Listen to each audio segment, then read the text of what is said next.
3 Network.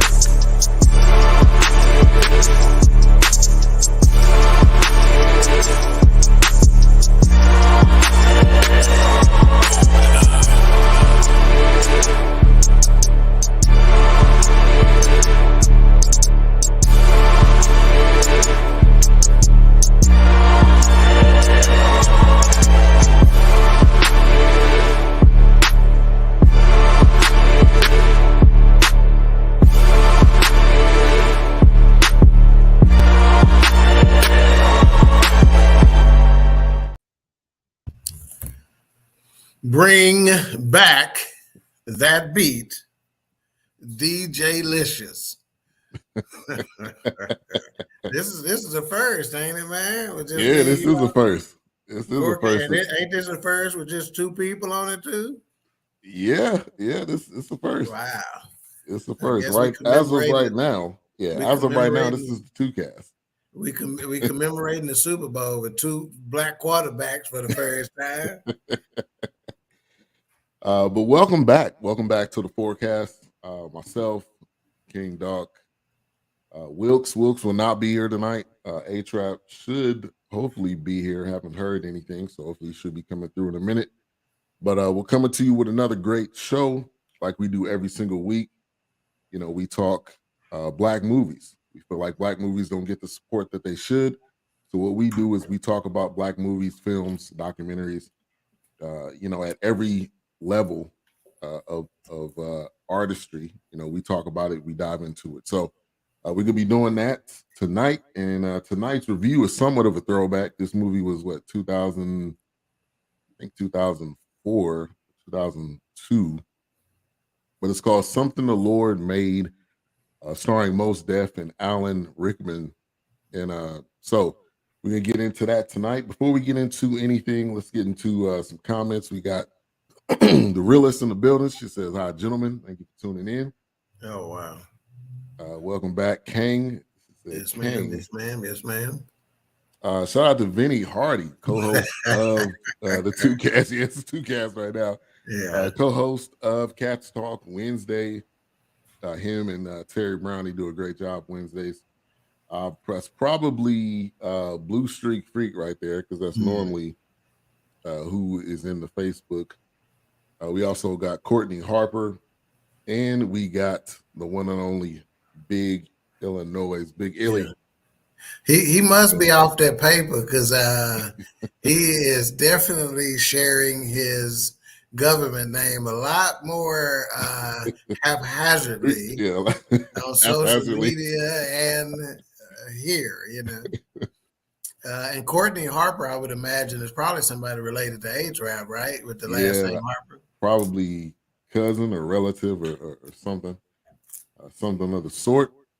But let's get right into it. Hopefully we get A-Trap. We have not heard from him. Hopefully he's all right, no issues or anything like that. But this was recommended by Blue Streak. She was the one that brought up Something the Lord Made. I hadn't heard of this film before, so thank you for the suggestion. We are open to suggestions. I had somebody actually send me a message earlier today saying, "Hey, can I give suggestions?" And I'm like, "Yeah, you can. Any suggestions you have, anything you want to recommend, we are always down on the Fourcast." Is Golden's daughter. Okay. That's who Courtney Harper is. Okay. Chief Rock in the building. Thank you for tuning in. What's up, Chief Rocker? All right, so let's get into some initial thoughts. Something the Lord Made, Doc. Yeah, well, first, just to address your comment that you had not seen this before, not heard of this before. I have actually watched this before, but I'm glad I watched it again, because there was some aspects of it that I did not remember. I mean, it was out in 2004, so we're talking about almost 2 decades now. And I watched it when it was new, so it was probably in 2004, no later than 2005 for certain. And for those of you who don't know what it is, I'll do what I do and give you the plot. Mm-hmm. Uh, Although Vivien Thomas, played by Mos Def, a black man in the 1930s, is originally hired as a janitor, he proves himself adept at assisting the blue baby doctor, Alfred Blalock, played by Alan Rickman, with his medical research. When Blalock insists that Thomas follow him to Johns Hopkins University, they must find a way to skirt a racist system to continue their study of infant heart disease. Thomas is indispensable to Blalock's progress, but Blalock is the only one who is allowed to receive the acclaim. Again, this came out in 2004. Joseph Sargent was the director, and this was distributed by HBO, which is something that I hadn't realized at the time that this was distributed by HBO. It was really, so now we're getting that a lot, right, with HBO Max, where it's going directly to HBO Max. Right. The pandemic had something to do with that kind of starting to be in vogue. But as a result, this movie did win an award for a Primetime Emmy Award for Outstanding Television Movie. It won a Primetime Emmy Award for Outstanding Lead Actor in a Limited or Anthology Series or Movie. Mos Def and Alan Rickman won that award.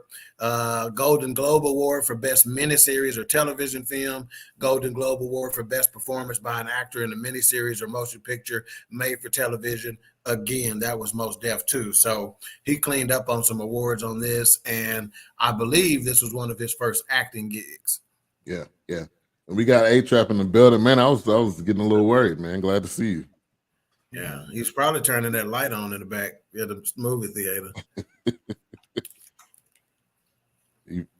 Look like he frozen. Mm-hmm. got a very stoic look on your face right there. Okay. Now look like his face done changed a little bit. Maybe. Yeah, he had one frame per 5 minutes.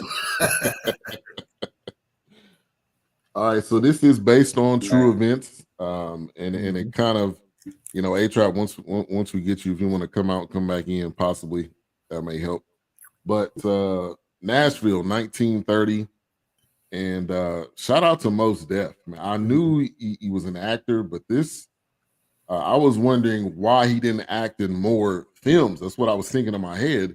But actually, when you look at his IMDb, when you look at his Wikipedia, he's actually acted in quite a few.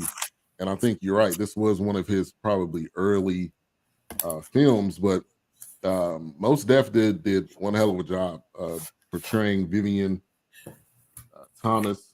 And I felt like the story was done well. It wasn't one of those, oh, I'm going to be angry, type of movies. I mean, I was mad at some point in the movie, but it really told the story of how brilliant this guy was. And I think it's perfect for Black History. And I'm not going to say perfect for Black History Month, because Black History is 365, all right? We're not going to just do stuff just because it's Black History Month, but I think it's perfect fitting. So Nashville, 1930, you can see it in the dress, you can see it in the attire, what people were wearing. And I felt like it really gave you a sense of that era. Did you get that same sense? Yeah, no doubt. In fact, I made a note as well about Gabrielle Union's hair and her clothes and the clothes that Mos Def was wearing and stuff like that. I thought it did a fantastic job illustrating the era. And, touching on Mos Def a little bit more, this performance may rank as one of the best of all time in terms of rappers and how well they did in a film as far as acting is concerned. I think the awards that he received as a result of this can kind of speak to that.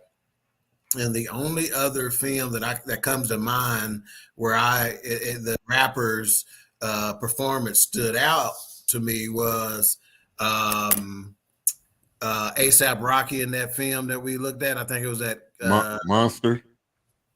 Maybe, yeah, where we all was like, damn, that's A$AP Rocky, and he acted as if that's what he'd been doing, Right. So, of course, people are going to talk about the films that Tupac was in, Juice and Poetic Justice and stuff like that. But I don't. Above the Rim, yeah. yeah, he did a decent job, but I don't think he did the level that Mos Def did, Yeah. All right, A-Trap, initial thoughts, something the Lord made. Oh, He's still not with us. Keep blinking out. I got updates. I need to update my. I had to update a couple days. okay. Or if you want to try to use your phone for tonight, possibly that may change things. But Vivien Thomas, they kind of open up when he wasn't a janitor. He was like a carpenter. That's what he was, a carpenter. Yeah, that's what he did. And he's kind of cutting out this perfect piece to fit into a floor somewhere where he was working. And the guy said, "Man, you do really good work." He was like, "Yeah, man, appreciate that." And he handed him over the envelope. He was like, "Nah, I can wait till payday." He was like, "Nah, that's it. This this your last paycheck." So being in a situation like that, you looking for a job. That was his next thing. I need to find a job. And I felt like a lot of people maybe during that time could definitely relate to that, because whatever was going on, you could have got fired on the spot, or if it's one of those labor type jobs, you maybe wasn't gonna be there, from the one day to the next. So I think it gave a really good depiction of what was going on during that time. Yeah, did they leave? So when he got let go, for some reason, the guy that let him go and the guy who introduced him to his next job with the doctor, were they the same people, or did they just look alike? Because it made it seem like it was the same dude, but nah, I think they just look alike. Because the other guy seemed like he was just a friend. I don't think that was the same guy. Okay.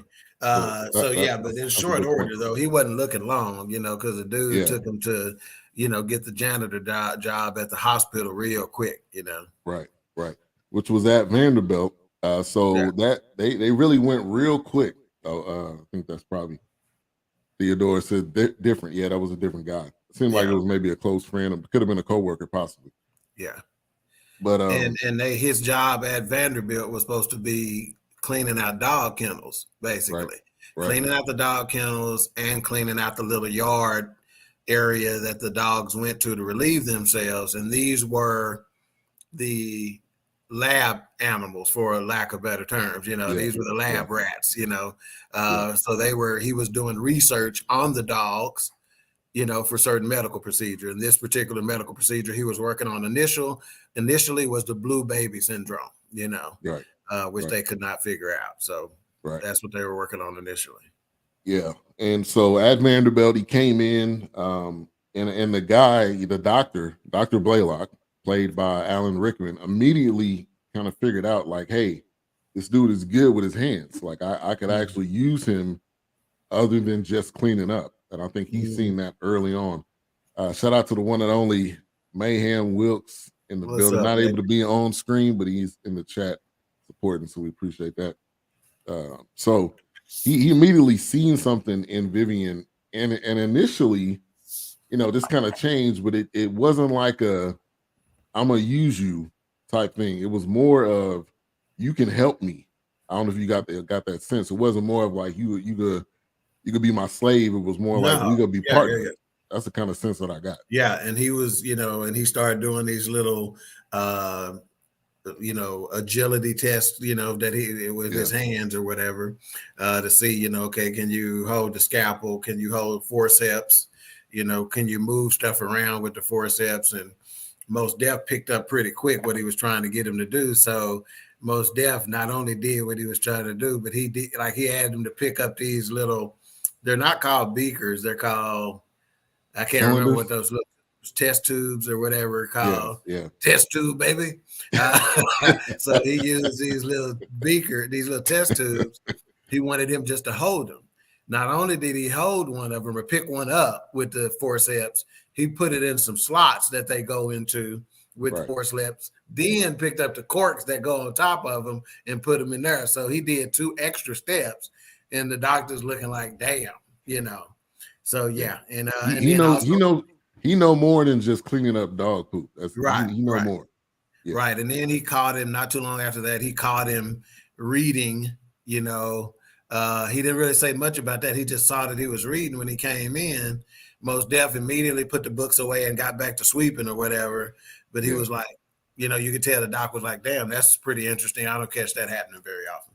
Yeah. Shout out to Pastor Dodd in the building. All right, A-Trap, we got you back. Yeah, updates complete. All right. Something the Lord made. Initial thoughts. I mean, like I said, I was saying before I got rudely interrupted with technology. I watched it when it initially came out in 2004. You know, me being a big time hip hop head, you see hip hop dudes in films, you watch them. It was interesting. It was engaging. It was something that should have been made. You know, it should have been made even before 2004. I enjoyed it thoroughly. Yeah. And we were talking. Mos Def did a hell of a job, man. I've seen him in other things, but this to me showed his, his full range. Yeah, you had to go serious. You had to be the husband, had to be the father, had to be, somebody trying to keep it positive. So adversity. So it was, I feel like it was done well. Yeah, it definitely shows the wide range of spectrums of the spectrum of the Black men in our community. You had the non-complacent father pushing his children to be the best they could be because he knew the history. You had the radical brother who, I'm not taking it anymore, and you had the brother who was traditional, or what is seen as traditional. You are working your way through whatever the obstacles you have versus consistently fighting through them. So it was a definite it ran the spectrum of Black people. Like I said, I've been a fan of Mos Def since he was on that show called Jamal with Michael Jamal Warner. It was like a pseudo spinoff of the Cosby Show. Cosby Show, yeah. Malcolm. It was only on for like 6 weeks. It was him, Lauryn Hill, Mos Def. Lauryn Hill was in it. Yeah.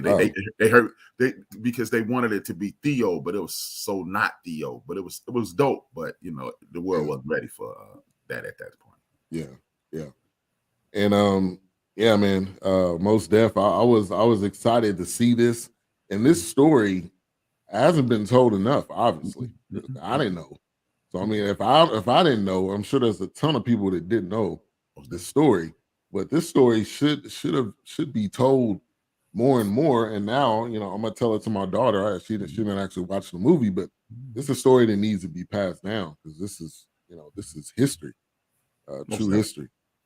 Most definitely, man. I mean, this is why people are so angry in the state of Florida. This is why this is going to be the primary conversation on my show tomorrow. History is important. Without knowing your history, you don't know what you're capable of because you think you are what the stereotypes say that you are. So when you assume that you are the stereotypes, you fit right into them. Some people are openly, or some people intermittently just fall right into that. And when you do it, you stifle yourself. And Mos Def was not going to be stifled. Mos Def or his brother would not be stifled. And you see, they came from a 2-parent home, which gave them balance. It was awesome, man. Hey, Charles Dutton was perfect for that dad role, man. Yeah. He was absolutely. It made me think of Rock immediately. I was just waiting on I don't know what the other guy's name is, but his brother, his son. I was just waiting for his son to come out the back room somewhere. But Rocky. Yeah. Rocky, yeah, man. Big Illinois used to look like Rock when we were kids. We used to call it Rock. Yeah, man. We was kids. Big Illinois keep his head shaved. We used to call him Charles Dutton because Rock came out when he was leaving high school. He was like, Rock. So Dr. Blalock, obviously we said he's seen something in Vivien. And then he was testing Vivien from the jump, man. And Vivien was like, I don't gotta take this, man. Like he walked out numerous times, but initially he cussed him out. And he was like, I don't have to listen to that. And so I think what showed. Wait a minute. You think him talking crazy to Mos Def was testing him? Yeah. I don't think he was testing him. I think he was just being an asshole. And Mos Def was like, I'm not taking this. I'm walking out. And what I noted is I'm like, Mos Def just walked out when he talked to him crazy. He didn't do what we do, which is get upset and start talking shit back and like, you ain't gonna talk to me this way. He just walked out. Yeah. You know, because he knew his value. And the doctor chased him and said, "Oh, hang on. You know, chased him down." I don't think it was a test. I think the doctor was legitimately mad. You know, he made a mistake. Mos Def was like, "Well, shit, I didn't know that was supposed to be done like that or what those were for. You ain't told me. I'm good, but I don't know every damn thing." You know, it's basically the point Mos Def was getting across. Yeah. Dude talked to him crazy. Mos Def just got his hat and coat and bounced on his ass. But he did it multiple times, which kind of made me think, how far can I push him? That's what I was getting. A-Trap, what side you on? I see both points. I think when you have to take it back to the 30s, you had people who would test their boundaries with you. They'll see how far they can take something. He recognized that Mos Def was not just Holy some smokes. dude. You know what I mean? Yeah, so that's my kinfolk. Okay. That's his barbecue spot. Nick, what's going on, sir?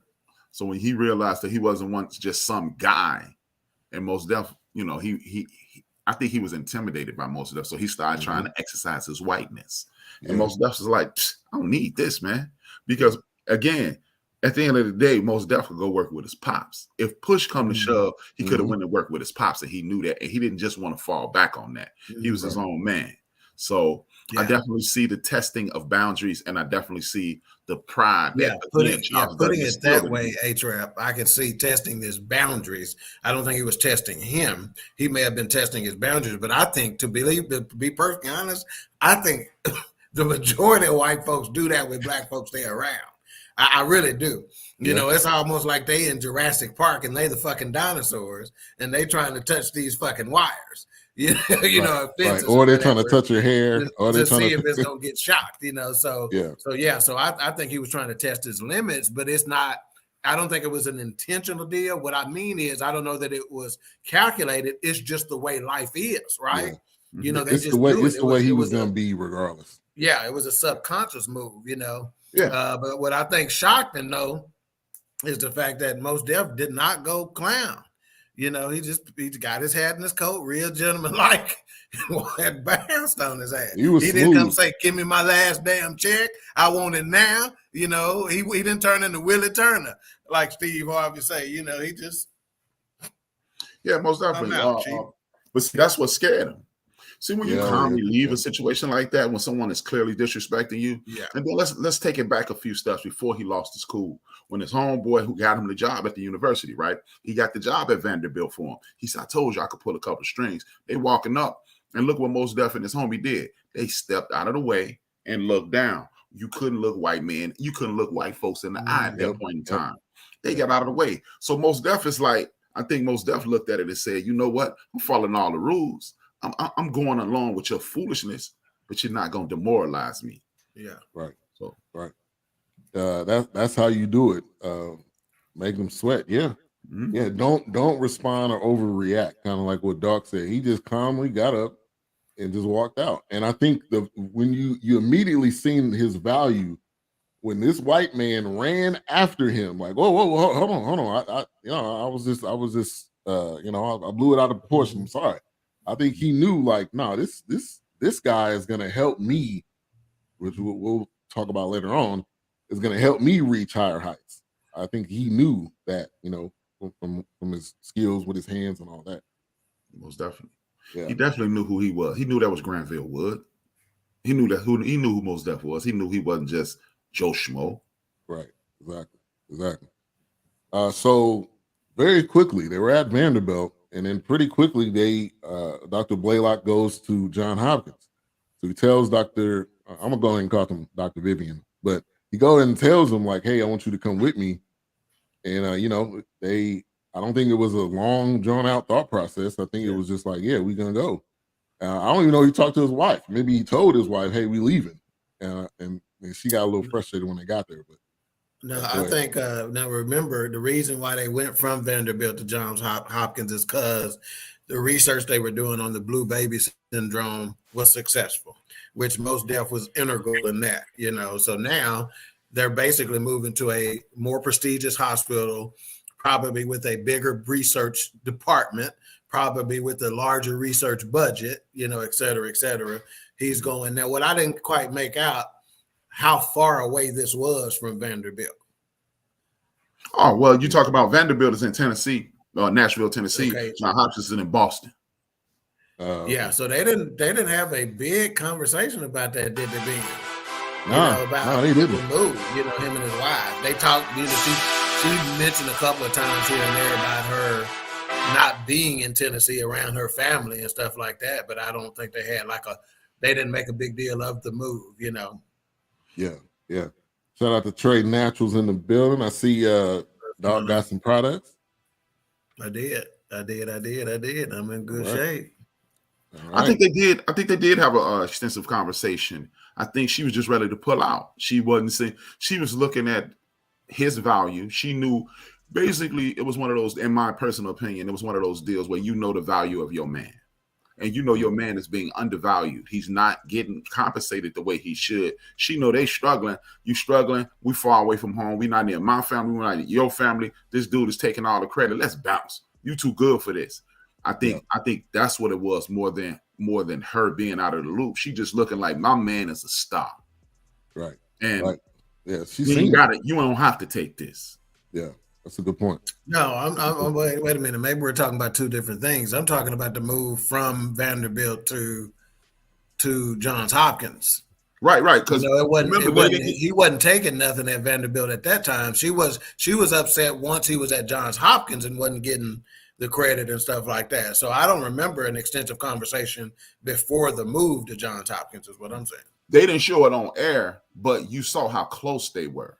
So I'm just looking at how integral she was to his success in his life. I'm just looking at their relationship, looking at, like, even when he was successful selling the antacids, she said she was willing to take a step back. Look, that's where you want to be. Right. So I think with the way their relationship was structured, they had to have had that conversation, because every decision he made was included with her. Right. Even like just remember when he was walking up to the bank. Oh yeah, she was, and she knew why he was so upset. It's just, I just don't see him having that conversation with her. He is a thorough person, so I believe you don't have your wife leave and then create a family in another place. And remember, the blue baby syndrome came about at Johns Hopkins, not before Johns. And it was when they got there, and they were. I guess it was a fellow doctor came up to him and said, "Hey, this is," because they didn't know what they were going to do. They didn't know what field they were going to study. They didn't know what their research was going to be on. And yeah, you're right. That's kind of how the blue baby syndrome came up, because the fellow doctor came up to him, said, "Hey, I think you should focus on this." And that woman, the woman, yeah. I'm assuming she was a doctor. Yeah, she was. And they didn't respect her as a doctor, but she was a doctor. But I like the way she took that shot at death too. Yeah. She like, did. I ain't seen too many doctors around here. She said, "At least I come in the front door." Yeah. She said she was shots fired. She was definitely, and I think she knew and maybe she was over the babies or the NICU or something like that, because she was in that area. So blue baby syndrome. Have you guys heard of it before this film? Mm-hmm. Yeah, I had. Yeah. Okay. Yeah, maybe it's because I got 5 kids, but yeah, I was, when you had your first kids, I had my first kids at 18 years old, and so any first time parent is gonna know all the shit that can kill a kid, right? But especially if you're 18 and you're a first time parent, Yeah. So I was aware of everything, whether to let them sleep on their back or their sides or their stomach or they, whatever. And because my kids had real bad acid reflux, they had to sleep on heart monitors and in wedges to where they were, propped up basically when they slept. So I was probably a little bit more in tune with that kind of shit, than the average individual, maybe, Yeah. But yeah, I was aware of it. Yeah. I was totally ignorant to it before I saw the film. In the film, I was 2 kids in by the time I saw the film. and if you don't know my daughter's story, she was born 25 weeks. So we were in the NICU for 4 to 5 months, and I hadn't heard of it. Now, obviously, she had a lot of things with breathing and lungs, so she had to sleep on her back, or they would turn her on her stomach from time to time. But so blue baby syndrome is a condition where a baby's skin turns blue. This happens where there's not enough oxygen in the blood. Parents, obviously, they say immediately you take your baby in. So they had one, I'm assuming it was just one baby that was there that had this syndrome, because that was the only baby that they really kind of zoomed in and focused on.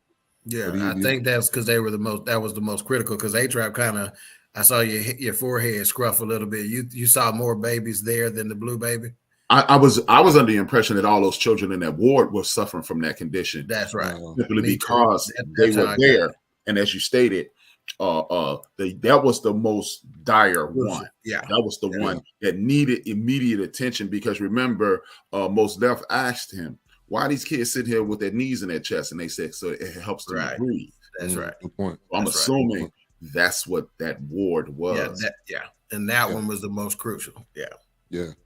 And as soon as they got to Johns Hopkins, they got to their laboratory and their research, area. Mos Def was cleaning up, or Vivien was cleaning up, taking stuff down, and somebody came up to him and he was like, I need some coffee. You need to stew some money at him. And I love how you just picked the money up and said, "Nah, we got a misunderstanding. That's not what I'm here for." Mm-hmm. And you just see in that man's head, he was like, "Whoa, this dude is." I guess he's supposed to be here. I don't know. He couldn't tell, but you could see the wheels turning in his head. Like, whoa, I just got. Then is that when the dude asked him, "Do you know who I am?" Mm-hmm. Yeah, right there.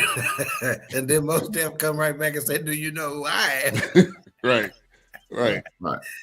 I think just the boldness, the confidence, it spoke volumes that I'm supposed to be here. That's what you got. Yeah. But you know what? It was a couple of things in this movie that showed you the pride of Mos Def, and they dropped a couple of unknown gems in there. I was talking to my uncle on the way here before I got here, and I don't know if you guys talked about this when I was updating my system. Remember when Mos Def was walking up and he lost his $3,200 to go to college, right? Mm-hmm. That was a phenomenon at that point. They called it the People's Bank, but it was really a bank called Freedmen's Bank. From 1863 to 1930, that bank was a governmental bank, a bank created by the government for people who were for released, freed, enslaved Africans. And the government allowed people to take their $64 million. $64 million. Black folks had amassed a wealth of $64 million.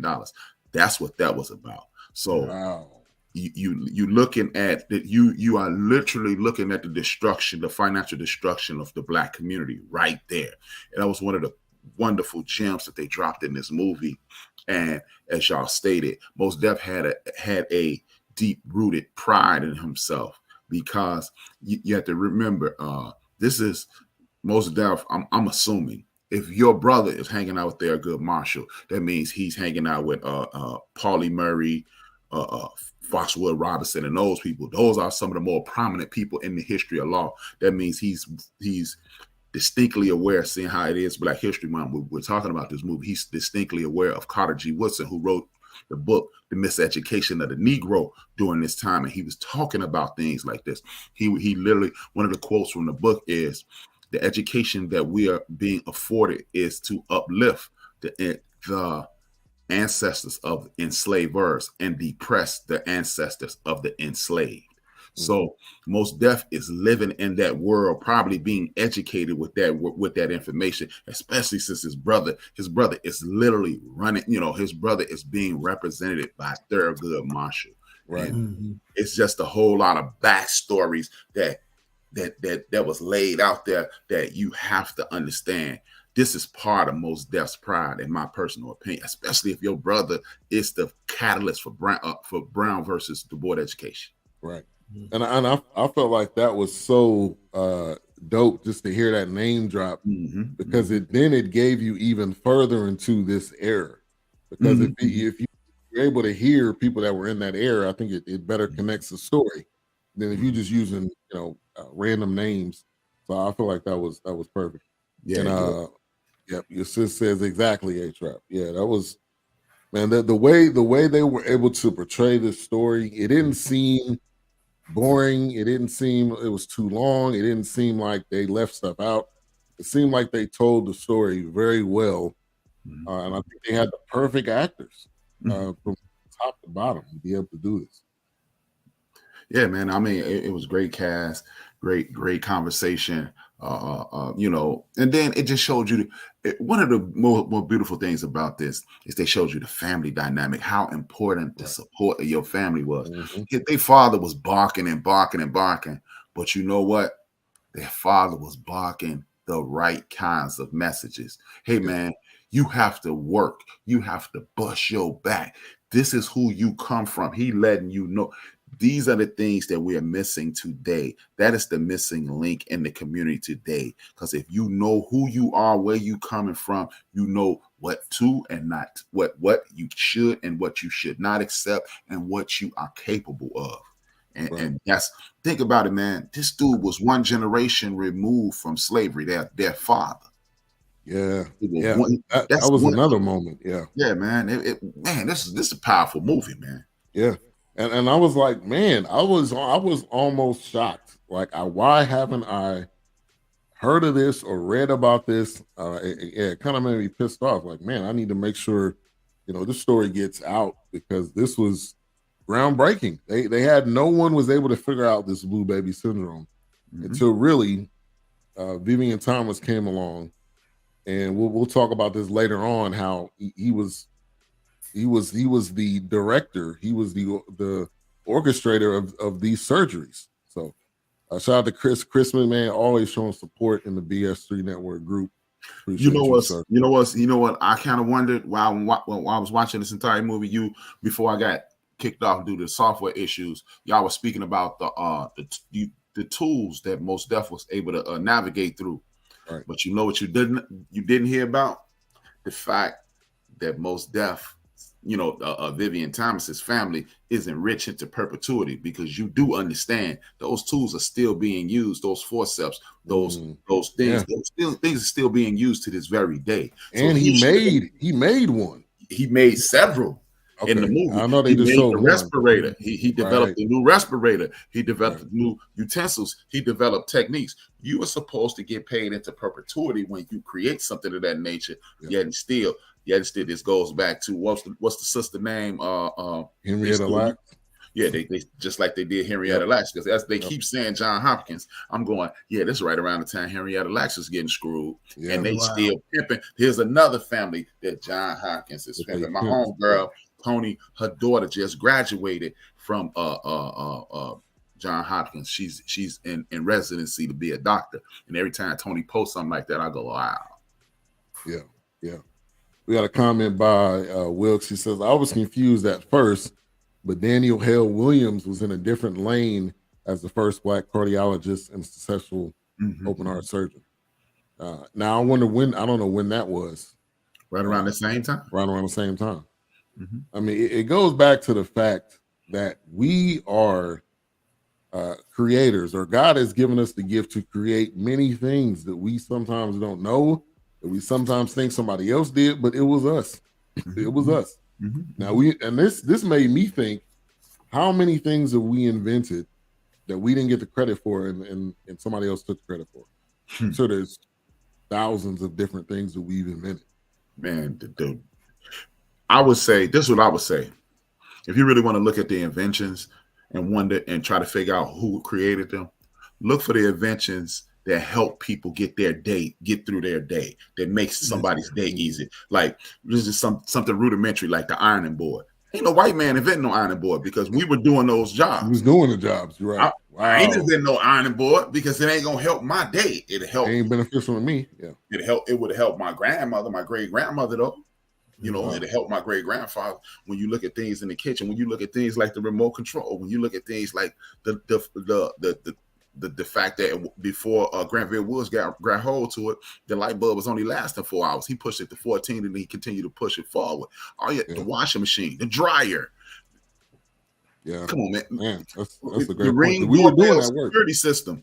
Yeah. if you living in white America, you're not really afraid in the 60s if somebody gonna roll up on your crib. So that sister and her husband who invented the Ring doorbell system in 1968, you need to invent those things. So if we really want to do it, just look at what is needed. You know, mother is the necessity is the mother of invention. That's exactly what I was saying. And you'll probably walk right into everything, even something as simple as the golf tee. Mm-hmm. Yeah. The golf tee invented by you were probably holding the ball. Yeah, or you had to go find the ball or something, or or either you probably holding the ball, or you had to repair the lawn. And I'm sick of putting in these damn divots. I'm tired of getting my fingers broken with these damn golf clubs. Yeah, I made a note while I was watching. I said, how many Black people could do miraculous things if only given the opportunity, you know? Because even though that happened in 1930, I can assure you almost a century later, there are still our people being held back in their jobs, in their, you know, and being kept on tight leashes and glass ceilings and et cetera, you know, which is why everybody who ever worked for me, from day one, I try to illustrate to them and demonstrate to them that you got a blank ticket. You can fly here. You just can't be afraid to fly, you know, but you got the opportunity, you know, you don't have to run to me for every little thing, you know. In fact, just today alone, and he may be watching, the guy came to me and says, we can either go take this item over here to be repaired, or we can take it over here to be repaired. Where do you want me to take it? I'm like, why are you asking me this question? Well, because if we take it over here, they're probably going to charge us a little bit more and it's going to take a little longer. But if we take it over here, he'll probably have it a little quicker and it won't cost us as much. And I said, so again, why are you asking me this question? Because the answer is ready made. He goes, never mind, you know, because he knows, shit, you shouldn't be asking me that. Yeah, you shouldn't be asking me. You already know. You already know. Go, you know, it's something stopping you. It's something keeping you from making that decision without coming to me. I need that gone. Yeah. And even if you make the wrong decision, as long as you got a thought process behind it, I'm not going to jump your shit. I just need to know you thought about it. I may give you more to think about the next time. Well, I would have done it like this. This is why, because I would consider, you know what I'm saying? I'm going to give them some more to think about. Other factors. But I'm not going to kill no free spirit, no thinkers. I need thinkers, man, around me, period. Yeah. And I feel like one of the funny moments of this is the look on them white people's face when they seen them walking around with a lab coat on. They were just like, they were just appalled. Yeah, and they couldn't do anything. That was the part that was the greatest. They were just talking business and walked into the white people bathroom together, you know, and they just wasn't paying no attention to that. They just walked in, peed, washed their hair, you know, come on out. And now what's funny is that all of them were closed up. It wasn't no open stalls. It was all closed up restrooms. So I thought to myself, oh, they finna go in there and take a shit and keep talking, you know. And they always using that towel. They had one towel that they was all. Oh, ain't that nasty? You at a hospital and y'all using the same damn towel. But you know what? It's still some gas stations around. If you go out on the road, you pick the wrong gas station, it's still some bathrooms. I've literally seen that within the last 5 years in a gas station somewhere. Yeah. I feel for women. And that towel probably ain't been washed or changed out in 40 years. Yeah, but the look on their faces and the confusion. I said I feel for anytime we go on a road trip, to have to use one of them bathrooms, if it's not a Quick Trip or Buc-ee's or Racetrack, the bathroom's gonna be nasty. So I feel for all females gotta use the bathroom on the road trip. Yeah. Shout out to Kobe Dawkins. Thank you for tuning in. And appreciate your support at the Super Bowl. That's my makeshift cameraman right there. Hey, we was making it work, man. Y'all was making it work. All right, so I would say too, I enjoyed the back and forth with Vivien and Dr. Blalock, you know, because they had kind of it was not, I'm not saying healthy, the word I'm looking for. I guess it was more of a pushing each other along type of banter that they had when they were going back and forth when they were working on stuff or Vivien would have an idea, or Dr. Blalock would come up with something. Vivien was like, "Hey, I don't know if you should do it that way." Yeah, and I think at one point he was like, "You gonna let me do this or not?" He was like, "Wait, I'm trying to tell you nicely." It's not gonna work. I think you were onto something when you said it's a healthy discourse is what I like to call it. You know, there you go. To where we're not necessarily seeing it eye to eye, but it's for the greater good. Same thing. It's kind of like what H-Rap talked about within our first week of meeting him, right? He's like, we're not gonna always get along, we're not gonna always agree, but the conversation is more important than the agreement, So that's what their situation was. And as you can see, that's what pushed it along. That's what used to make that used to be the great thing about this country. You got opposing sides, politically speaking, that was pushing us forward, right? But now it's just oppression. Suck all the chub, boy. But so it's good if you got differing thoughts, but the goal is the same. You got a common goal. We don't have to see it the same way to get there. Let's talk it through. Right. You don't need robots around you, yes men around you. I'm not looking for that, man. Yeah. One of the things I really appreciated was how they continued to give you snapshots into the future, right? He went to Morgan State and asked if he can get life experience credit. They give life experience credit now. Oh, they do? Yeah. In most universities, if you can go in and show that you have a propensity to do something, they'll let you test out of that class. So they continue to give you glimpses into the future. It also gave you an opportunity to see how the academic process, to quote the great KRS-One, is full of it. He said everything that you need to be a doctor and everything you need to be a lawyer, you can learn it by 8th grade. And then you could be learning from that point on. Vivien Thomas showed you, if I can read, I can do. Right. Period. Because all he did was read how the body works. And then he was tapping into that spiritual thing and he was tapping into God, walking through the body, the anatomy of that animal. Yeah. The dude was like, you doing it with your eyes closed. He said, he ain't really seeing what's going on anyway. So I'm using these pictures and I'm tapping into this dog. So again, man, you mentioned a second ago, God gave us the ability to do certain things. And when you look at hieroglyphics on the pyramids, you see the fact that even back then, 5,000 years ago, they were conducting neurosurgery 5,000 years ago. Yeah, so to tap into that closing your eyes thing to prove that King Doc is back, that's why when I'm doing my best work in the bedroom, I got my eyes closed. Because I can't see what's going on in there no way. But I'm tapping into that.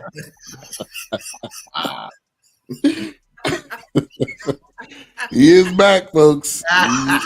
Guess who's back? He is back. I'm just, hey, everybody learn different ways, right? So I'm just so some folks got just trying to give people a different perspective. Some folks got what I said. I just had to make them understand. Yeah. Hey man, it's the conversation.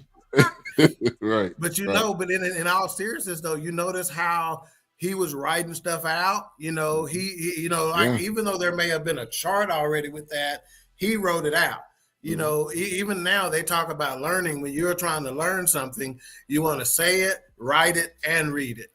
That way you're getting it in 3 different ways, 3 different learning mechanisms or whatever. So he was doing all of those. Because one of the people that came in, I don't know what the doctor's name was, but he was starting to see like, wow, I want to work with you. That's right. I think he's seen his notebook, and I think that was another moment where he walked out. I think that was maybe about the pay. He was realizing like, hey, I'm getting paid a less pay grade. They were like, wow, look at his notebook. Like this dude really knows his stuff. Yeah. And then it became like I want to learn from you. Yeah, and even so, think about it for a second. That tells you the Dr. Alan Rickman's care. Dr. Blalock was having problems getting licensed people, getting physicians to volunteer their time to be able to help with the research and stuff like that. That's the reason why a Mos Def character was needed, because he wasn't getting quality help, So by having the quality help in Mos Def's character, that's what attracted more quality help. And then fast forward to the end of the film, now he's the chief of laboratories, the chief of research lab, whatever they call this title, Right. And you got other doctors working under him and shit. I'm checking over everything y'all do, right? Right. And so attention to detail, man. Yeah, that was shown all throughout this, and then it goes back to his father. Remember, his father said you just got to keep working your way through it, and him and his brother was showing you there's two different ways to work through it. You can legally work through this with Thurgood Marshall, Foxwood Robinson, Pauli Murray, and you can work through it by doing the actual work. Either way, you gonna work. Yeah. You're gonna put that work in. Mm-hmm. All right, I think we're. I don't know if you want to do it now or you want to wait about 10 minutes. All right, we're right at that point in the show where we do this segment we like to call Beauty of the Week. Beauty of the Week.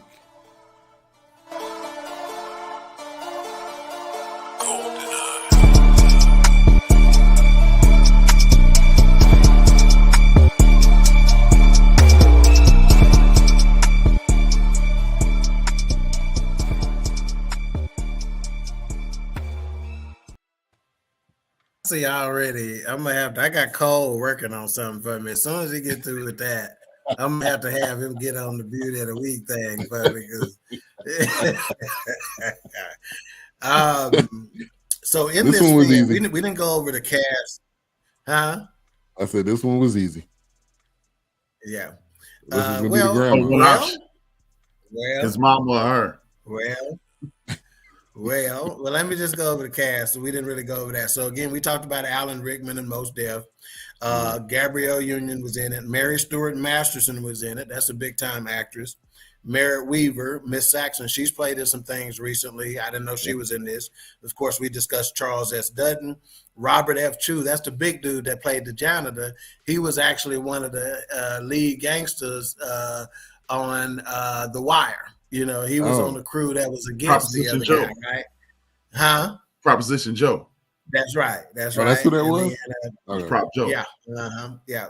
And then Kira Sedgwick. Kira Sedgwick in this played Alan Rickman's wife. And Kira Sedgwick, hey, as white girls go, as white ladies go, Kira Sedgwick is when I give her this honorable mention here, I'm going to give her this honorable mention, but I could not, in good standing and just I just could not in this situation, considering the fact that it's Black History Month and the fact that this movie was what it was about, I could not give it to anybody but Gabrielle Union. It's weird. Yeah. It's different. It's weird. See, that's why I can't talk for her. That's why I'm letting her do her talking right here. You hear me? I'm letting her do her talking because I can't do no talking for her. She's showing you right there. She ain't really got no ass on them. But you got to give it to Gabrielle, I met her. Ben, was you there at church when we met Gabrielle Union? I don't know if I was there. It was around the same time when the Stevie Wonders was coming through. I remember Tommy was there. Was that the time they were doing a play or something? Tommy was there.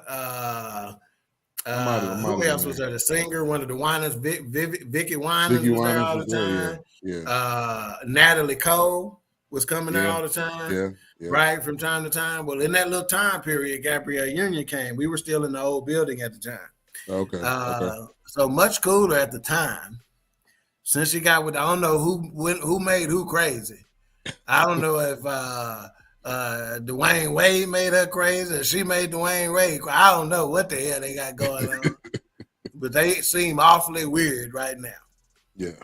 But for the purposes of this, back in 2004, she This the Gabrielle Union that was on Bad Boys 2, that Will Smith character, Mike Lowry was getting Like with. Lowry, Martin's sister, yeah. wanna be like Mike. That's the Gabrielle Union we giving Beauty of the Week to. Yeah. And side note, they're working on Bad Boys. Was this 4? Yeah, they said it's official, so they're working on that. Okay. They got to have something in there with Will Smith getting slapped, just to Wow. They I just want them to do another scene where Martin Lawrence takes some drugs unknown that he don't know about, and he started acting funny and shit. And hopefully he don't hurt his back in this one. Yeah.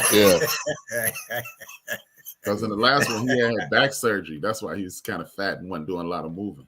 Oh, that's why. What? The last Bad Boys, he hurt his back. He had back surgery, and that's why he was kind of not. He swelled up a little bit. Yeah. Okay, got you. That's my excuse too, motherfuckers. All right, so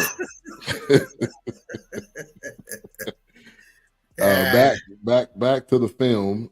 So Vivien figured out.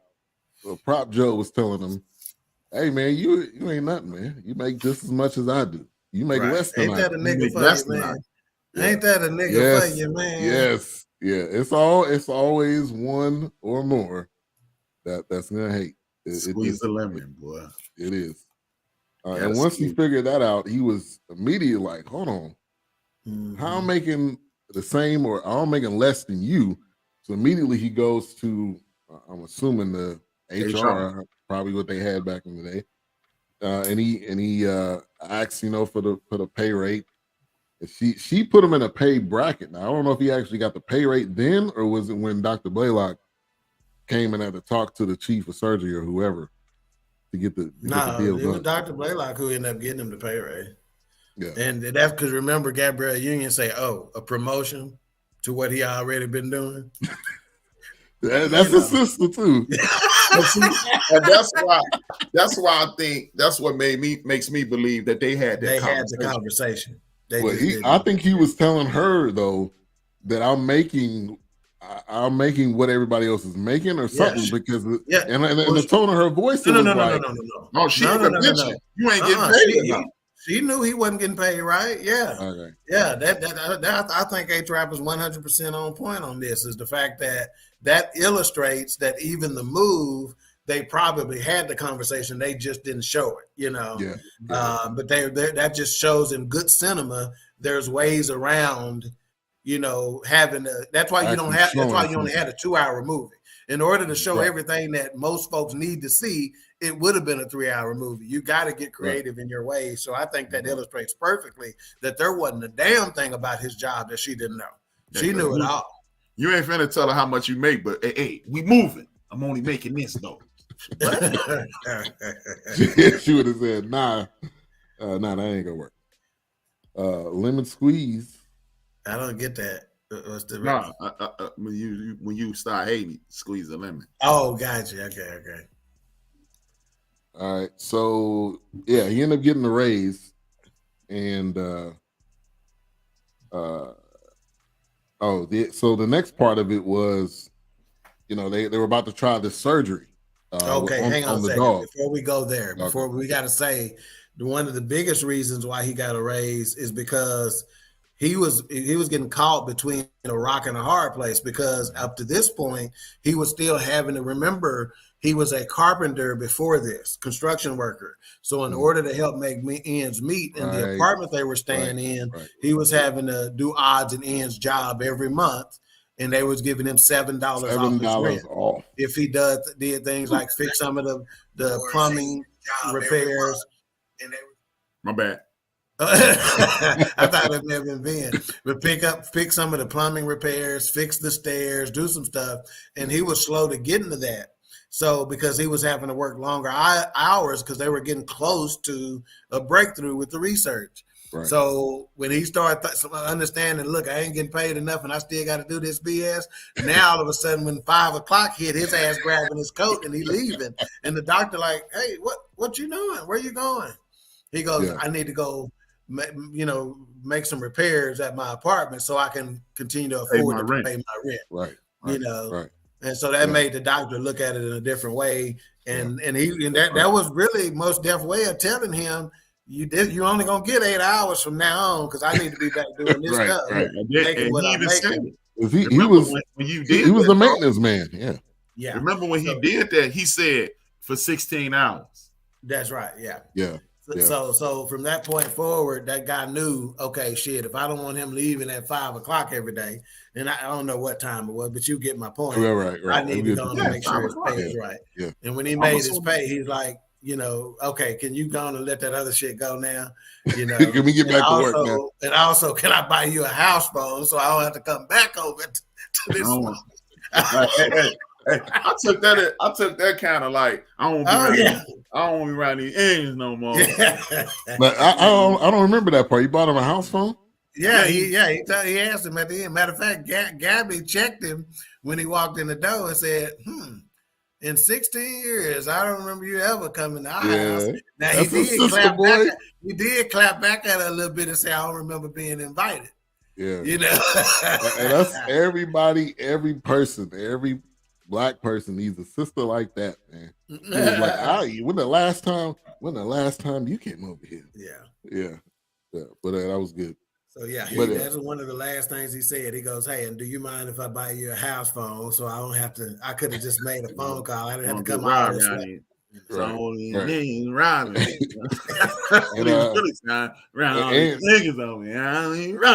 And the other part they didn't put in there. You mind walking me to my car?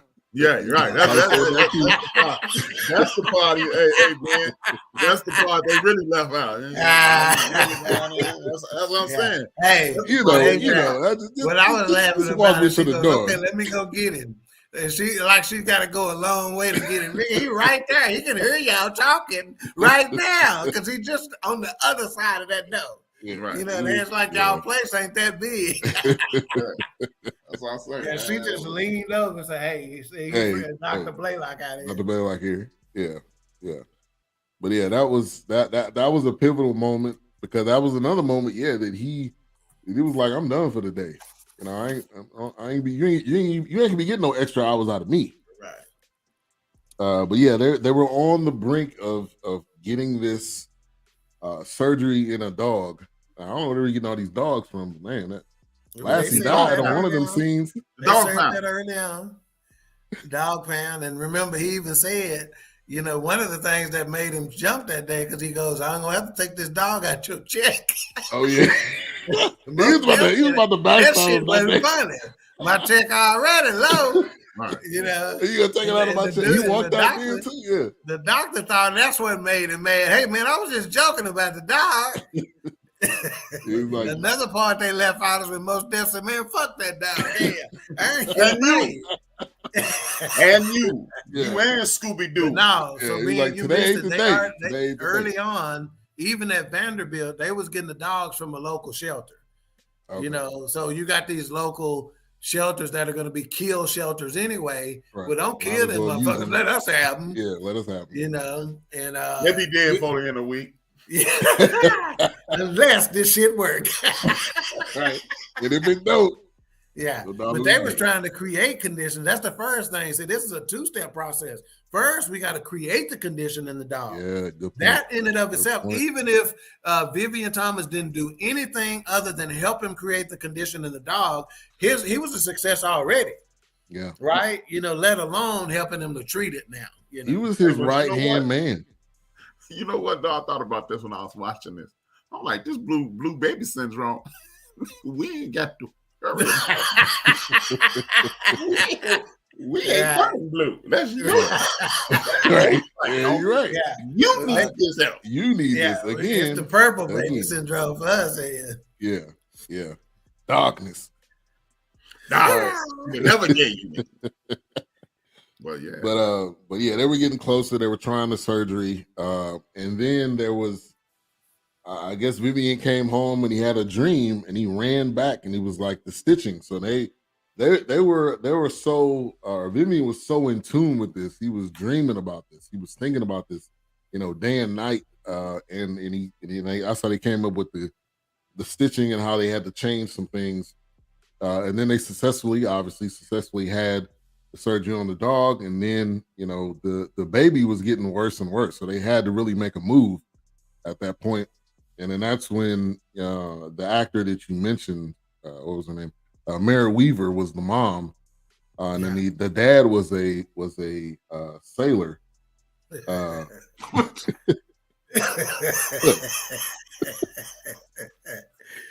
We gonna start I'm telling you right now, we need to start selling for $4.99 a month. If you want our private chats during these shows, you can get them, but they gonna cost you. Go ahead. We'll be here. I'm good. Yeah, but yeah, I felt like this was a great story, and obviously they're doing the surgery. So let's fast forward. Let's get to that part where Dr. Blalock's getting ready to do the surgery. It was like he was shook. He was jittery. Hang on, before we go there, because I thought you were finna go here. So before you go there, let's ask this question. And anybody who's watching, I want y'all to chime in the chat room and ask us and answer this question too. So you faced with the same question that this young mom and dad are faced with. If you knew your baby was going to die without a treatment, without a procedure, would you try an experimental procedure? If you know they're going to die anyway, would you try this procedure? To me, I think it was like, okay, if Mos Def isn't in the picture, I don't think the question is even registered. That's a good point. That's a good point. I think they knew. See, that's the part that they didn't want. Again, man, we don't want to have these difficult conversations because for whatever reason you think it's too difficult to have them. Let's just be honest, man. Y'all had a problem because Mos Def was involved. They only let you have a peek into private conversations when they were trying to clown Dr. Blalock, which his ego took over at that point. But yep. That's when he was like, "Nah, this is me."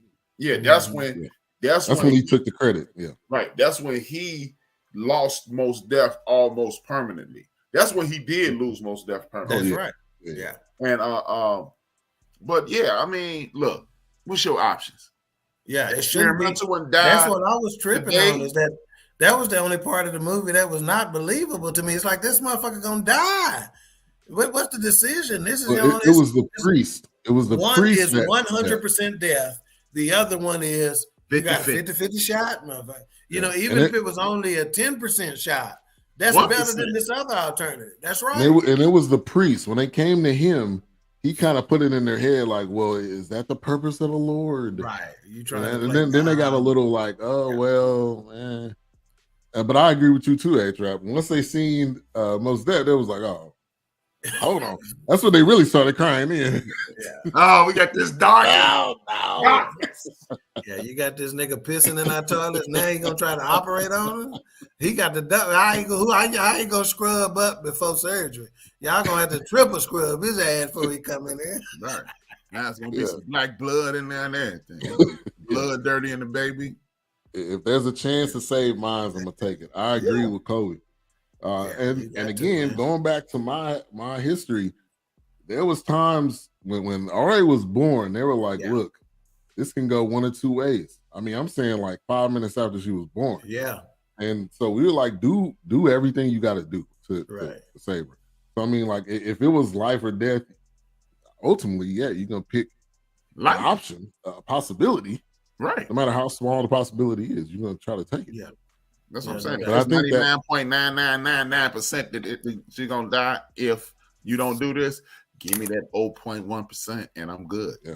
Yeah. And so then where Ben was going with this was, now, okay, they made the decision to go ahead and have the surgery.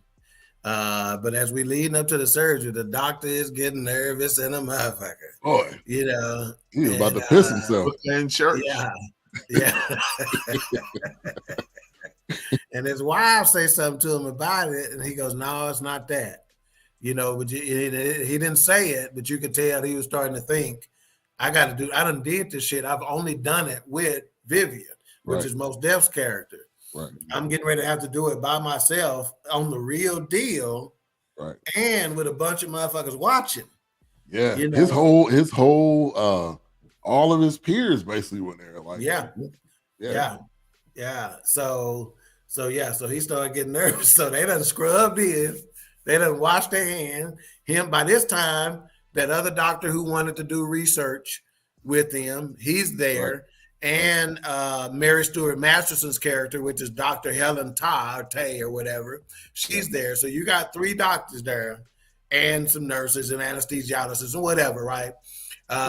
Getting ready to go in. They all scrubbed in. They done even came in and say, they ready for you, doctor. And doctor ain't moving shit. He should. You know, he frozen. So he done froze up. I mean, he done been scrubbed up. And you know how doctors go hold their hands like this so they don't do shit with them until whatever. Right. So then he's like, go page Vivien Thomas. Go have him page Vivien Thomas. I need him here.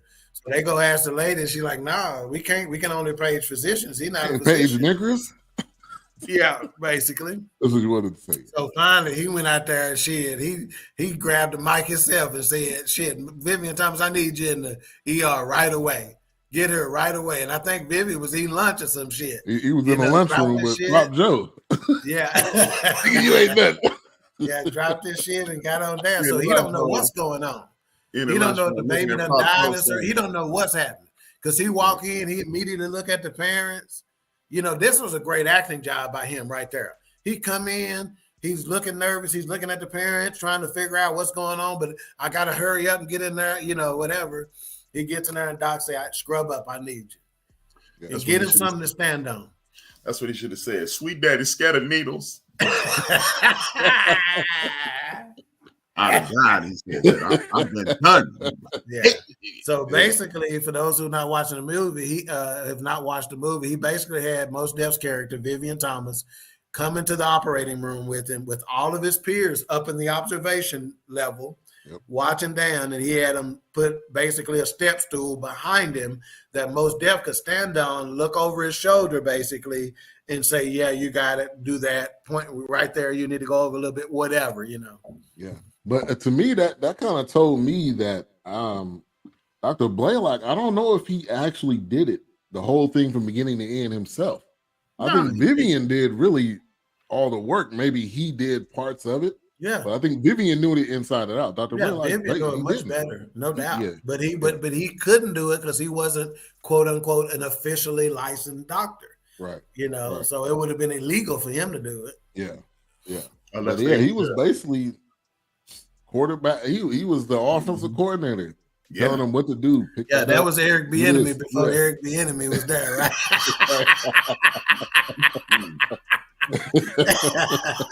What a sucker. Oh man, if he went to the Commanders now. Yeah.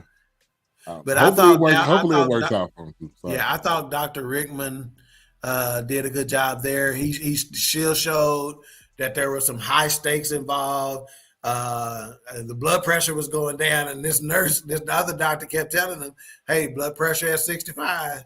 He's like, "All right, blood pressure at 60." He, "All right, blood pressure at 59." He goes, "All right, I know, shit. I'm almost there." I know, yeah, we almost there. And then once they got everything settled and they figured they was done, he was like, "Okay, I think I'm ready to close up." And he's like, "I got a little blood. I got a bleeder here." He goes, "No problem."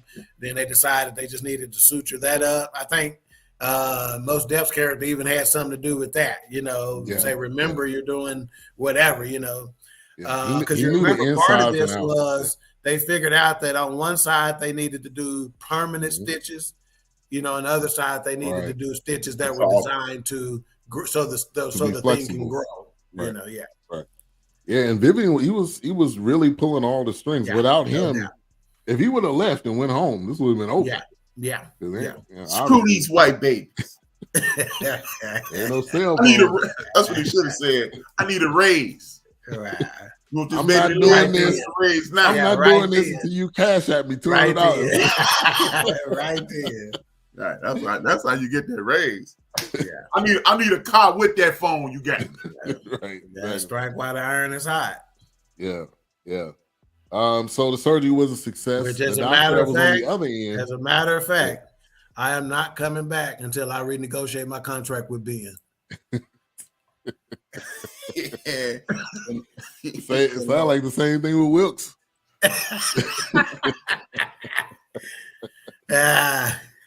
But the surgery was a success. And the doctor on the other end was saying, wow, you can't believe what I'm seeing.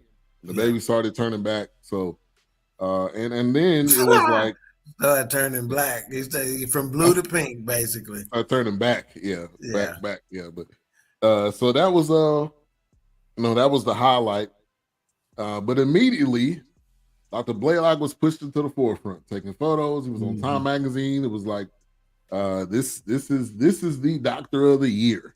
And Vivien was in the background. And at first, I think he was taking it all right. Okay. It was like eventually he's gonna say something. Right. Eventually you give me my props. Let me sneak into this banquet. Yeah. Where they finna give him his award. I'm sure when he thanking everybody, he gonna thank me. He can say shout out to Vivien Thomas. Nah, he didn't say none of that. He said he shout out all the other doctors but him. Right. And he was like, oh, how was you there? He was like, yeah, I was there. I snuck in. Hey, you know what? That kind of reminded me of last week. We was talking about the black movies, and they said a black man with a mop could sneak in anywhere. Right. Yep. Yeah. And that's basically what he did, acting like he was one of the waiters. And one of the cats looked at him too, like, hold on. What you what you doing? Yeah, one of the other waiters. You ain't working tonight. Yeah. You off today. And that's really what pissed me off. That's a piece we missed too early on. When he first started working for Dr. Blalock, he was working Dr. Blalock's parties. He was serving as a waiter or bartender or something like that in order to kind of make extra money too. So probably just to make yeah, that's right. That's right. Yeah. Kind of a spinoff of Coming to America. A little bit there. He was working at the McDowell's house parties with the Last night I watched the Packers of Green Bay kick a oblong ball. Yeah, he was a server. Yeah. So Vivien leaves Johns Hopkins. Once he figured out like this dude's not gonna, number one, respect me or give me props when you need it. You know you need it. You brought me in there because you couldn't do it yourself. So he ends up leaving. Was selling what was he selling? Antacids. He was trying to go to Morgan State. And murdered that too. Yeah, this motherfucker was selling Prilosec OTC, motherfucker. Right. Yeah. And he was driving a nice car. First Pepto-Bismol. Exactly. He was slinging. He was selling milk of magnesia like a motherfucker. My Lanta, my Lanta, motherfucker. Mos Def said, "I'm gonna see that dope many hustles I know." Right. Tom. You think I'm gonna go broke messing with you, Joker? Not today. But think about this though. The doc let him leave this time. He has stopped him every other time. Yeah, you're right. But now we done accomplished this. He knew now we done accomplished this. I can figure this shit out from here. Now he had already figured it out. Huh? He was already doing something. You hear Bill Withers playing in the background? Keep on using me till you use me up. That's what that was. Because I think at that point he was doing the surgeries on his own. He didn't need. He figured. Yeah. He didn't need them anymore. Beat it, Negro. Leave, darky. That's what he said. We're gonna leave then. We'll butterfly then, darky. But an interesting situation is his wife, Gabrielle Union, noticed he was not happy. Yep. And so as a result, she's the one. I'm telling you right now, $4.99 a month to get you all this content. But she the one recognized he was unhappy and suggested that he go back. He goes, I can't go back in there now. Not after like I left. And she goes, shit, you better put that pride in your back pocket and go and get back in there, whatever. Yeah. And that was needed. That was needed at that moment because I think he was really at a crossroads. Like, I don't want to do this. And I don't want to go back to school and start all over again. So, what I'm going to do? Right. She's seen it on his face. That's, again, is that sister behind you that you need. So. Don't tell me then, sister, because if I'm killing and selling that Pepto-Bismol, we're going to Pepto-Bismol it on out. Yeah, but he wasn't happy. He wasn't happy, though. He wasn't happy at all. I figured it out. I'd invented the song. Put this on, baby. So they end up kind of fast forwarding 1964. They kind of bring it into color, which I like how they did that. I like that little segment that they did, the Martin Luther King, they did Malcolm X. They had I felt like that was perfect, and that kind of led to him being the director of laboratories in 1964. And then comes Dr. Blalock again, and he's in a wheelchair. I feel like that was perfect. If he was walking, I would have been upset. He should have been on a gurney. He should have been on his deathbed. I'm sorry. And he wasn't that old. I guess for 1930s he was, because he was about 65, if I'm not mistaken. I had added it up. Hey, with that comment, we going up to $5.99 on the behind the scenes private chat.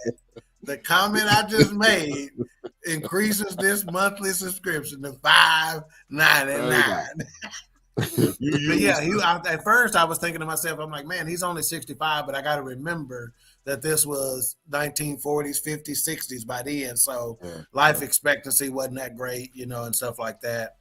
And shit, you could tell this motherfucker wasn't living the most healthy life. Wasn't he smoking cigarettes? He was smoking, yeah. He was smoking and drinking. Drinking 13 cups of coffee a day. Yeah. So yeah, he in his wheelchair, but he still ain't gave up the dream yet, though, right? He trying to get him to go somewhere else with him. While they didn't say.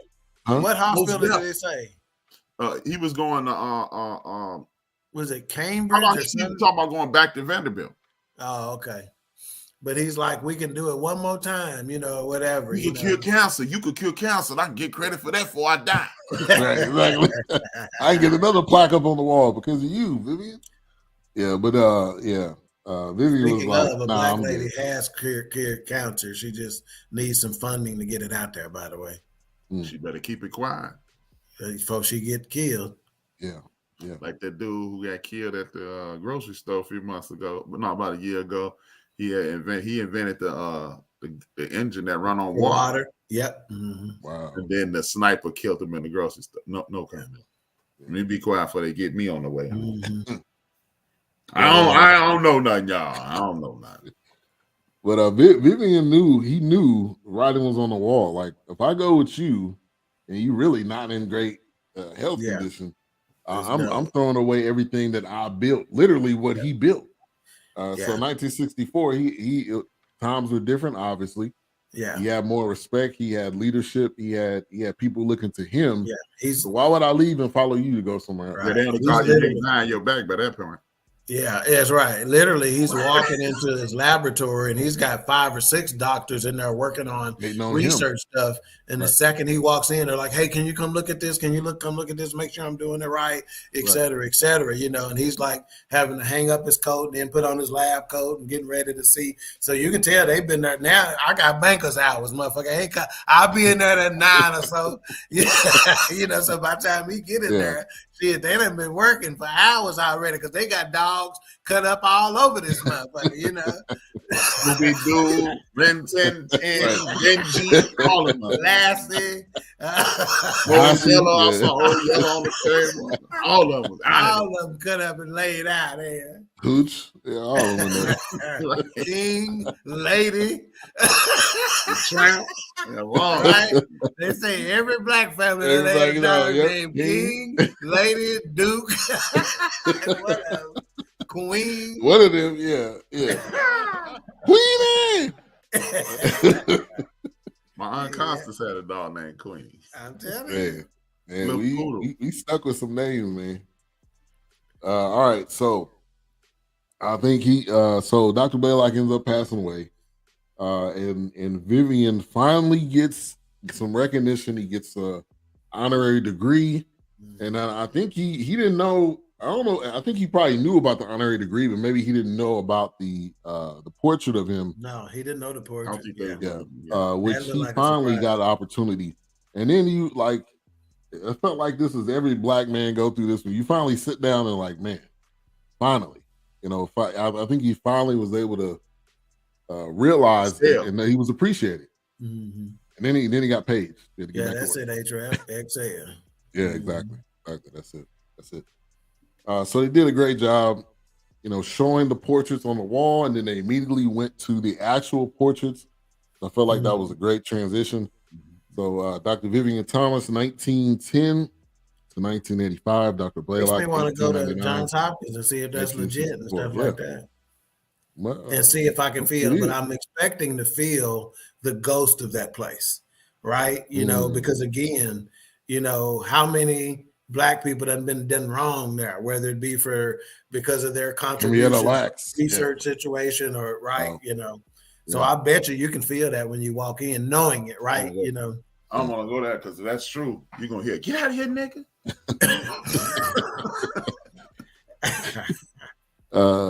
Beat it, Theodore dark. says he was old as dust by then, probably talking about Blalock when he was trying to ask him. Oh, he was only 75 years old at that point.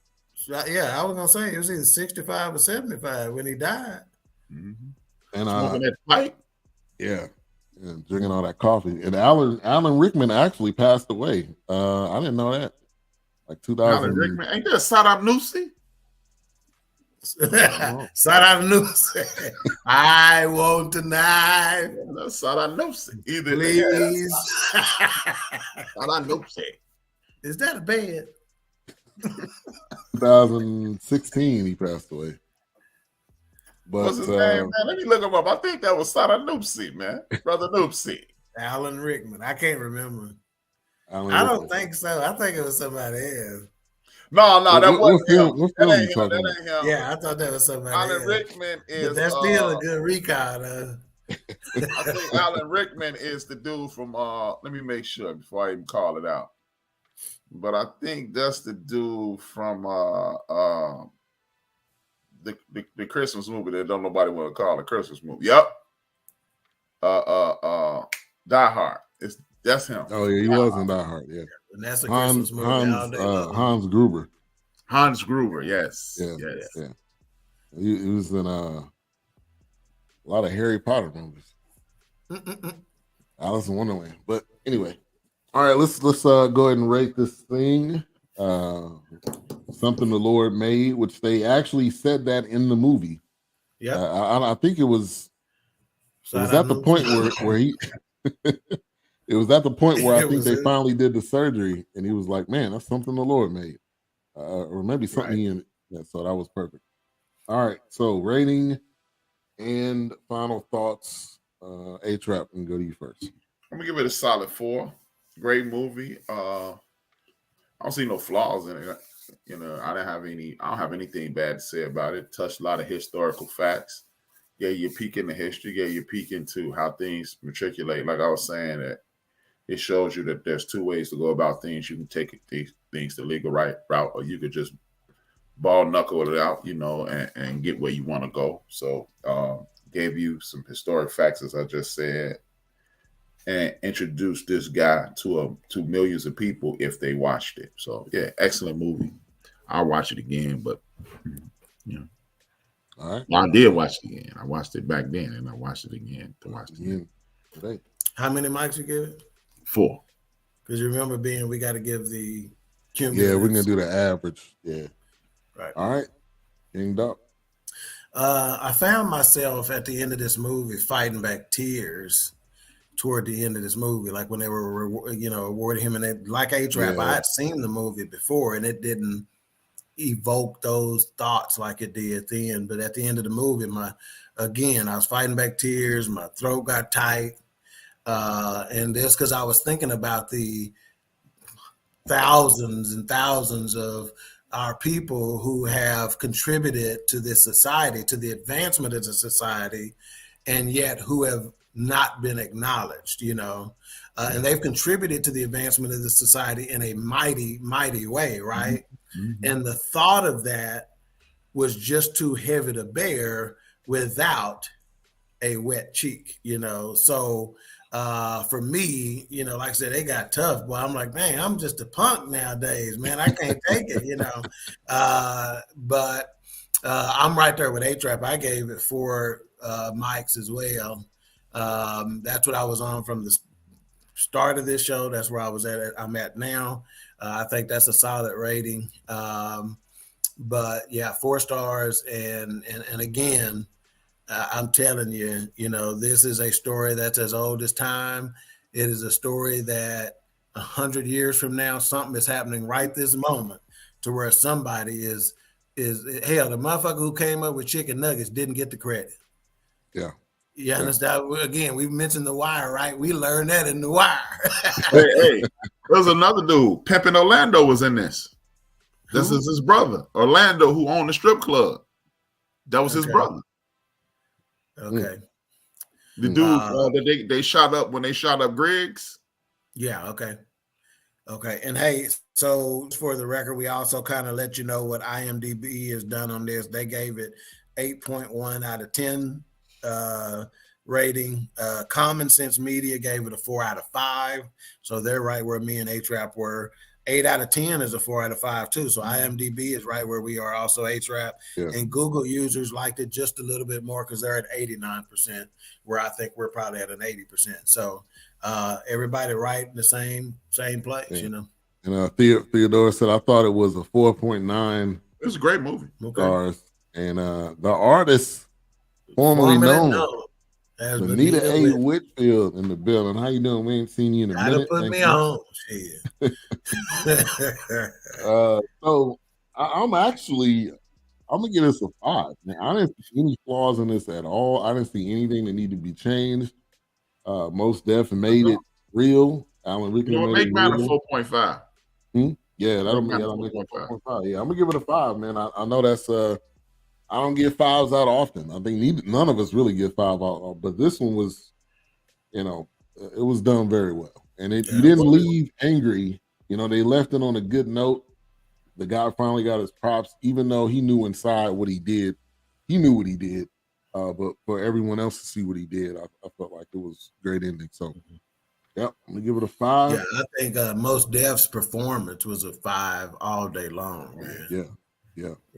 This was the movie that made me really, really pay attention to Mos Def, man, in a way that I had not up to that point. Yeah. This was his coming out party to me. He was probably big in some underground circles and to the hip hop heads like A-Trap, but I was more of a mainstream kind of hip hop guy, So, but when this came out, I was like, I don't know what to do rapping about, but it's got to be good. Oh yeah, because what he did was too good. He was in character. I mean, I don't think he ran the entire movie. He was just so smooth. Right. Yeah. Even when he was walking out, he was like, The only time he put some pep in his step is when they called him to the ER room over that speaker. Yeah, that was it. All right, so you should have. Yeah, really. Yeah. All right, so thank you everybody for tuning in. Next week we're gonna come at you with Louis Armstrong's Black and Blue. That is on Apple TV. I tried to find it somewhere else, but I think it's only on Apple TV. Hey, can I amend the show? Amend the list. Y'all know A Woman King is on Netflix. Oh, really? Yep. I didn't know that. Maybe. We can do it next week or the week after, but I'm just saying. Do we have anything after 227 yet? No, we were going to do the anniversary show, the 2-year anniversary show. So, but we can do that, anytime in March. Yeah. No, I say we stick with Louis Armstrong, and the reason why I say that is because even though we don't want to acknowledge it as Black History Month, that's what the fuck it is. Yeah. So I think this is a really good one, because again, hey, if you let me just say this. There's a certain segment of white America that gives Black America all the credit they need in this arena, and that is jazz. If you meet a white person that likes jazz, to find a white person that likes jazz and to find a white racist that like jazz is going to be difficult. They give Black folks to it. So I think they got to. I mean, I don't choice. I think this is a good one to do, especially for some of our younger viewers, like my son who's on here and stuff like that, who may not know about Louis Armstrong and his, contribution to the music scene, not just jazz, but music in general. I think it's a good one to stay with. All right, CJ too. CJ come through that. You'd be good. Oh yeah. For that. Mm-hmm. All right. So I'm cool either way. But, either way. But let's add the Woman King to the week after the anniversary show. Maybe let's do it. Was super dope. It was super dope. So we'll do Black and Blues. There were some strong opinions out there about the Woman King when it first came out. So yeah, so we It definitely want to definitely do is. That's gonna be a good one, and everybody had opportunity to watch it that didn't watch it in theater. So, it. Mhm. all right, Yeah, and all right. Wakanda Forever out. Yeah, Yeah. because I haven't seen it. What is Wakanda Forever on one of the Disney platforms Plus. too? Disney Plus. So let's do them back to back. Let's do so we got Well, the anniversary one show. break. Yeah. Then we got what's the name? Woman King and then Wakanda Forever. Because it was the same Let's do it kind. like that. You had the same kind of sentiment for both those movies. Yeah. And do it. all right, I'm down. All right, you Let's talked about it a little bit. What's coming up on End of the Bench tomorrow? The erasing of history. We are at a crossroads. We are. I even titled this something when I wrote it down. The truth is we're in a crisis of truth telling, and we need to wake up. We need to wake up, and we need to not lean on technology as much. One of the things that I want to talk about is we need to reduce, in regards to academia, we need to reduce our dependence on electronics, because if you're trying to erase history, look at it this way. Back when I first got iTunes a quadrillion years ago, Wakanda is on Disney. Yes, indeed. Yep. Back when I first got iTunes, I bought this dude named MF Doom's album, and I don't have it anymore. I no longer have that on my iTunes as a purchased album. So if they could do away with that, everybody getting these ebooks and these audio books, it's only a delete button away from you not having that information again. So, I'm just going to talk about those kinds of things.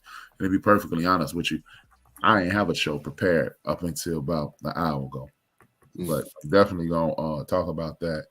We are in and I'm going to talk about the Hillcrest High School, in which they, at Hillcrest High School in Tuscaloosa, Alabama, they were told not to talk about They did a Black History pageant, and you could not talk about slavery, and you could not talk about the Civil Rights Movement. You can talk about Rosa Parks, but you can't talk about why she did sit why down. she was doing what she did. Yeah. So these are the things that when you you missed it. Yes. You can never miss it. You can replay, baby. It's always available. Yeah, but podcasts are always those kinds of things, man. And I'm gonna add a health and wellness component to each one of my shows, along with the history component, because us, if you were born in the late 70s, if you were born from 1983 on back, you need to start paying attention to what you're putting in your body. Yeah. Period. We all need to pay attention. We all need to, but especially us. I pay attention, all right. Hey, turn them packages over sometimes. If you see some red number 4 and blue number 4, that's Dookie. It ain't real. It ain't real. All right. Dookie. All right, Queen 3 and King tomorrow. Yeah, ironically, this is where H-Rap's End of the Bench and Queen 3 and King don't intersect very often, but it is, because tomorrow my show is Education Edification. And we're having special guest host Dr. Larry D. Lewis. You remember Dr. Lewis, don't you, Ben? Yep. So he'll be on the show tomorrow. We'll talk about things such as what's the difference between edifying and educating, and can there be education without edification? And then to speak to HRAP's dependence on electronics, we're going to talk about a better method for teaching children to read and the role of electronics. That's why as soon as he mentioned that, I immediately started taking notes, because I'm adding that question to Dr. Lewis. So it ought to be a pretty dope show tomorrow with Dr. Lewis. Dr. Lewis has been around me long enough. This is a guy who has been to, he got his degree. He's went to Texas A&M. He's gone to Harvard. He's gone to TWU. He's gone to Stephen F. Austin. So this is a guy who is an educated dude, but he's been around my foolishness, and he gets that too. So Dr. Lewis is super balanced, super balanced. And he just made the connection yesterday that me and Mika are siblings, because he's been knowing Mika through education. So he served as a superintendent of Lancaster ISD and done some things for Frisco Independent School District and Austin Independent School District, all in the state of Texas. So him and Mika have crossed each other's paths quite a bit, and they know each other. But he just now finding out, wait a minute, that's your brother? And so he's like, oh, shit, y'all get somebody else for the show then. I ain't getting on there. So it ought to be fun, with Dr. Lewis and whatnot. But education, edification, tomorrow, 7 p.m. Yes, sir. All right. Well, appreciate everyone for tuning in. Thank you for the comments. Blue Streak Freak, the realist, Yes. Train Naturals, the artist formerly known as Benita A. Whitfield when the album dropping. Kobe Dawkins. Mayhem, Holy Smokes. I need to try that. Is that in Dallas Fort Worth?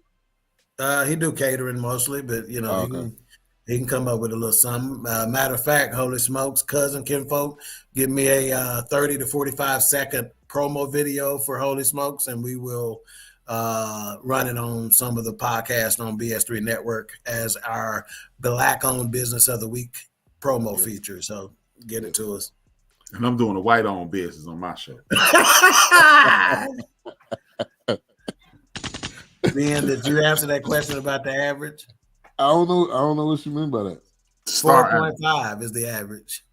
Oh yeah. Because I gave it a 5. A-Trap changed his to 4.5, and you gave a 5. So the average mic score is 4.5. 4.5. Okay. And after every show now, let's go on with the straight 5, man. After every show, you'll see that on Roku and on Mayhem can still contribute. He may change it. Yeah. Mayhem, you can put that in the chat or in the group chat. Get us that promo. We can definitely do that. All right, A-Trap, go ahead and close us out. Well, I just wanted to say today is a national holiday. It's K-Day. K-Day? Keith, your birthday. Oh, you're right. Happy birthday. Happy 35th birthday. Happy birthday this morning. I ain't gonna tell her no more shit. Y'all know I don't do my taxes till April 14th. So if I owe you something, I ain't got it. And if you need it, get it from God. Peace.